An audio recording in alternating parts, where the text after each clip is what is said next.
Hello guys, welcome to another mini vlog. So last వ్లాగ్లో birthday shopping అని చెప్పాను. So birthday shopping next 2 days తర్వాత మళ్ళీ వెళ్ళాము. కొన్ని ఆర్డర్స్ చేసాము, అది వస్తాయన్నారు. 2 days తర్వాత వెళ్ళామని చెప్పాను కదా, అదే అనమాట. హెయిర్ స్పా కూడా రోజు మిస్ అయ్యాను. సో హెయిర్ స్పా చేయించుకుంటున్నాను రాగానే. అండ్ ఆయన ఆఫీస్ నుంచి డైరెక్ట్ వస్తానన్నారు. సో అందుకే నేను ఒక్కదాన్ని ఇంటి నుంచి ఇక్కడికి వచ్చేసి ఫస్ట్ హెయిర్ స్పా నాది స్టార్ట్ చేయించేశాను. అండ్ ఆయన కూడా హెయిర్ స్పా చేయించుకున్నారు వచ్చి. అండ్ ఏంటంటే హెయిర్ స్పా మినిమం 1 monthకి ఒకసారి చేయిస్తేనే ఎక్కువ యూజ్ ఉంటుందండి. నేను 4 months తర్వాత చేయించా. అందుకే నా హెయిర్ చాలా స్మూత్ అనిపించింది.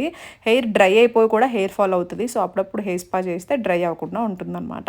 అండ్ కొన్ని ఆర్డర్ చేసాం కదా, సో అవి కూడా వచ్చేసాయి. అవి కూడా పిక్ చేసుకున్నాం. ఇది ఎవరికి ఏం గిఫ్ట్ తీసుకున్నాం అనేది తర్వాత చూపిస్తే, ఎందుకంటే అది ఇంకా వాళ్ళకి సర్ప్రైజే. సో నెక్స్ట్ నేను కూడా షాపింగ్ కొంచెం చూశాను, ఏవైతే ఆఫర్స్ ఉన్నాయి, ఎక్కడ లాస్ట్ టైం వెళ్ళలేదు అవి కూడా చూశాను. అండ్ రాఖీ కోసం మా తమ్ముళ్ళకి షాపింగ్ కూడా చేశాను, గిఫ్ట్స్ అని. సో అవన్నీ కూడా నేను ఆల్రెడీ వీడియోలో చూపించాను, ఫుల్ వ్లాగ్లో. అది కూడా చెక్ చేయాలంటే చూడండి. ఇది నేను ఫుల్ వ్లాగ్ చేయలేదు, బట్ ఏం కొన్నానో మాత్రం